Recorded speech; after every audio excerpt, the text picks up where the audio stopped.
Frank at Bottomline Ministries, debt-free. I hope that you've had a wonderful week and a very good weekend. I know I had a really great weekend. My son and his wife were here from California visiting, and my son was leading worship at a church in the next town over. And I had a very full weekend. I had my in-laws here, and we had a really nice get-together. I love to cook out, so I was able to whip up some things on the grill, and that's kind of my favorite thing to do. But today, I just want to talk to you again today about what do you see? Last week we talked about what do you see? The Bible says in Proverbs, a man without vision, and that's generic, man or woman without vision shall perish. You can't just go through life not knowing where you're going. Because if you do go through life not knowing where you're going, you'll end up anywhere. That's why you have to have a vision of where you want to go, what you want to be. And that way you can draw up a plan of how to get there. And one of the things I recommend most is when you have that vision, when you have that dream, when you have that passion, that desire to become a school teacher, to become a lawyer, to become an athlete, to become a truck driver, to become a mom, to become a painter, whatever the profession is, a great writer, a great musician, whatever that passion is, take it to God and ask God, how do I get there? And he will give you a plan. And Habakkuk 2:2 in the Bible, it's Habakkuk 2:2, chapter 2, verse 2. The Bible says this, write the vision, make it plain, so those that read it can run with it. That's so important in life. When you have a passion, when you have goals, write it down and then get a written plan of action. Sometimes I ask my clients when I'm talking to them, I said, do you have a plan of action to get out of debt? Yeah, Frank, I do. I said, can you share it with me? Can I see it? Well, it's in my head. And I just look at him. I said, I don't know about you, but my head leaks. I can't trust anything I need to put it on paper. When you put your vision on paper, it takes a life of its own. But you've got to see yourself there. A lot of people don't put it on paper because they really don't see themselves having it. It's a nice thought. It's a nice idea. I woulda, coulda, shoulda. And not only that, the main thing, I believe, the reason they don't write it down or write out a plan of action, I'm not asking you to give me a detailed military plan of action to go and conquer a city. I'm just saying step 1, step 2, step 3, as though I was going to the store. The first thing I got to do is grab my car keys. Second thing I'm going to do is grab the list to go to the store. The third thing I'm going to do is open the door to my garage. Fourth thing I'm going to do is open the door to my car. The fifth thing I'm going to do is stick the keys in the ignition. Sixth thing I'm going to do, I know you thought I forgot this, but I'm going to open the door to the garage. And then I'm going to put the car in reverse after I put my foot on the brake. It's as simple as that. See, I have 7 different steps. They're basic steps. There was nothing elaborate about it, but it will get me out of my house onto the street and on my way to the store.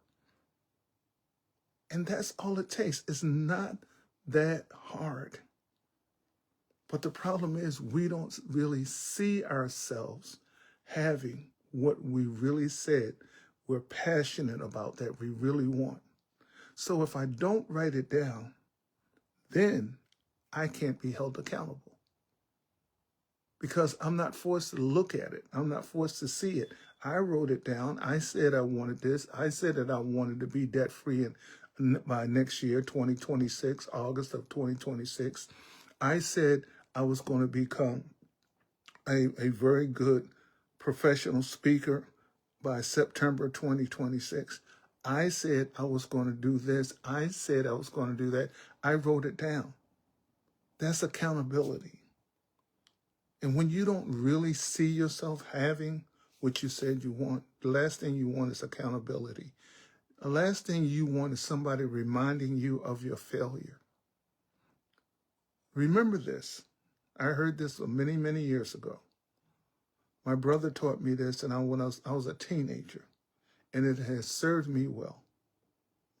A winner never quits, and a quitter never wins. You cannot fail if you don't quit. You know, I often said when I was younger, we used to fight a lot. It was just a thing to do. Nobody got seriously hurt. You might have gotten knocked out, but hey, you'll wake up. But no guns, no knives. Just as guys, we just like to fight. But you know what I found out?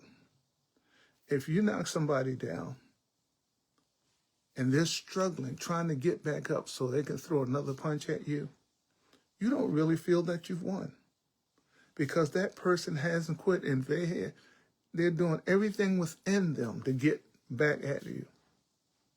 And it's like, oh, you won that fight. And you're thinking to yourself, you might say, yeah, okay, guys, yeah, I did. But in the back of my psyche, did I really win it? Because that person did not give up. They were trying to get up.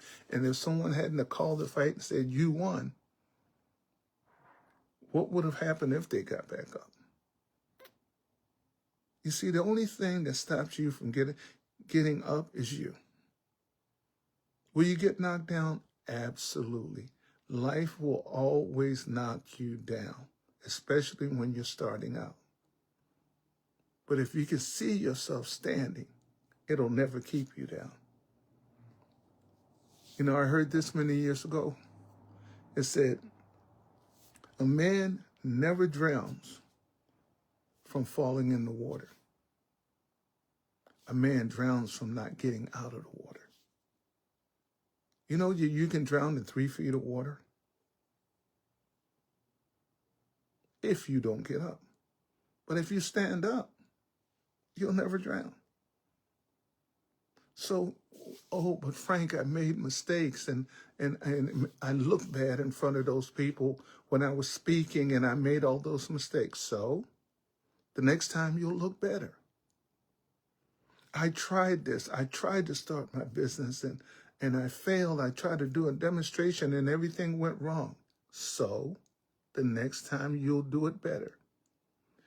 You know, I'm a professional speaker. And one of the things I've learned many years ago is a lot of speakers do this. Oh, I made that mistake. I should have said such and such. Why are you telling your audience you should have said such and such? They don't know what you were going to say. And the fact that you didn't say it, they will never miss it. Just move on to the next thing. We are our own worst critics. You know, I was meeting with some people in my mastermind group, some very wise ladies. And they gave some very, very encouraging words to me today. And I'm very grateful for that. I thank God for that. You need to find people in your life that will encourage you. If you can find one person, maybe it's your spouse, maybe it's your mom, maybe it's your auntie, maybe it's grandma, whoever. Don't listen to those that will criticize you and tell you they don't see what you see. And it's not their dream. They don't have to see what you see.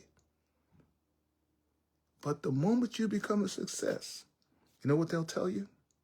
Out of all your hard knocks, out of all your failures, all the times you cried at night when nobody else was around, and now you finally make it, you know what they're going to tell you?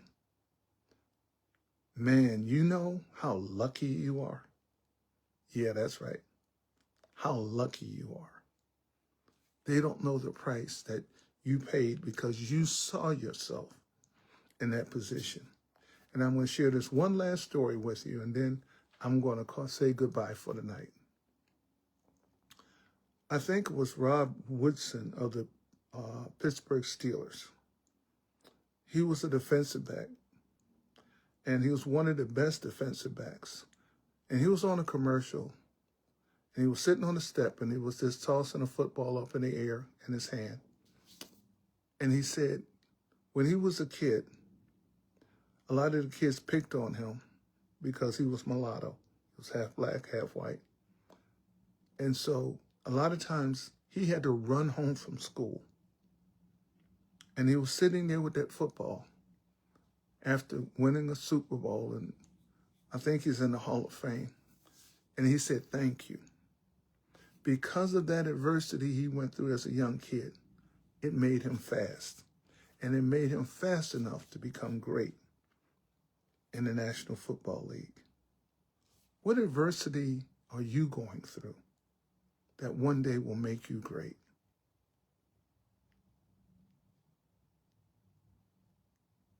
Yes, I pause for you to answer that question for yourself. What adversity that you're going through now, can you see it making you great, making you stronger, making you wiser? What is that thing that's in front of you? Can you see yourself overcoming it? Remember, you'll never have what you don't see yourself having. And the greatest obstacle you'll ever have to your own success is what you tell yourself. It doesn't matter what other people say about you. It's what you say about you after they finish talking.